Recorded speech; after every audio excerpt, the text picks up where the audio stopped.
Join us on our third day on board Carnival Radiance. Today is our port day. We only had one port this really quick trip, and that was to Ensenada, Mexico.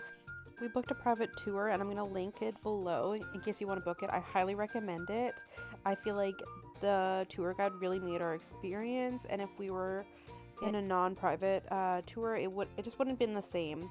We started off the morning with riding horses on the beach, and actually the girls got to ride ponies on the beach.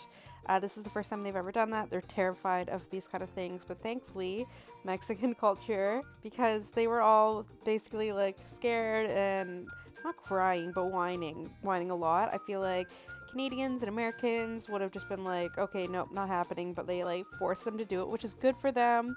Everybody enjoyed it. Hannah said she wouldn't do it again, but that's not surprising, but she did it. I could have rode without somebody holding the horse, but I swear the horse doesn't handle well, but I also don't horseback ride, so I don't know, maybe it was me.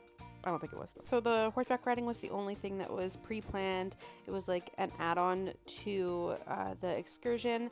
The rest of the day was whatever we wanted to do, which honestly we didn't really know what we wanted to do. So our tour guide took us to these blowholes, which there's a bunch of stores right before the blowholes. The nice thing about the tour guide is before we got out of the van, he prepped us to how it would be, how they'd be trying to get us to buy things, how if you said you will on the way back that they'll remember, and oh gosh, they did. I only said that to one thing, which I did want on the way back. It was the pina colada that was coming up, but it was really nice to have somebody like prep us for how it was going to go and just like remind us that there's no bathrooms unless you buy something or it'll cost money. So yeah, this is the blowholes, and to be honest, this kind of just reminds me of going to Tofino or anywhere on the west coast because I live on the west coast. I don't tend to shop when I'm on vacation very much. Like I buy like tiny little trinkets, but I don't want to add more expenses to an already expensive trip by buying things I really don't need. But one place we did stop was the candy store, and we picked up a couple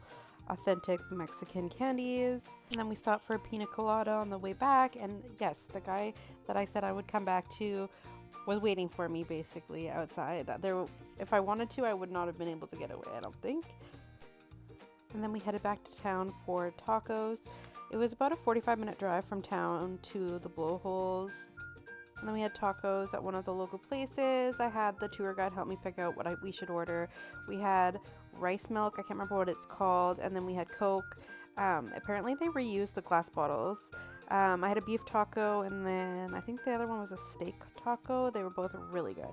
And that wraps up our Carnival Radiance cruise. I might still post a really short video of our day at the Walk of Fame. And I still need to edit the videos from our November trip, but that's a later thing.